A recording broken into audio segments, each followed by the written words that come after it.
गणतन्त्रको अन्त्य हुने भविष्यवाणी गरेका छन्।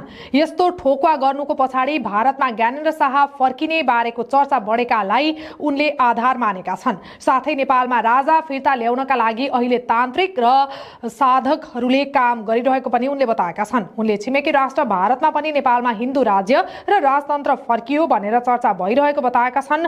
79% भारतीय मिडियाले नेपालमा राजतन्त्र आयो भनिरहेको र पूर्व सेनाध्यक्षको अन्तर्वार्ता छ्यापछ्याप्ती भइसकेकाले राजतन्त्र जेठ 15 मा नै आइसक्ने उनले दावी गरेका छन्। गुरुङले भनेका छन् असम्भव छैन।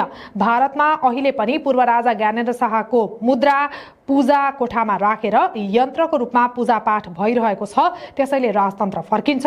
शनिबार काठमाडौँमा आयोजित पृथ्वी पथको आवश्यकता विषयक अन्तर्क्रिया कार्यक्रमलाई सम्बोधन गर्दै उनले यस्तो दावी गरेका हुन्। हाम्रो मान्यता के छ भने कुनै मान्छे मर्न पर्यो, उसको जन्म महिना बार कहिले छ त्यस दिन मर्छ भन्छ। यो गणतन्त्रको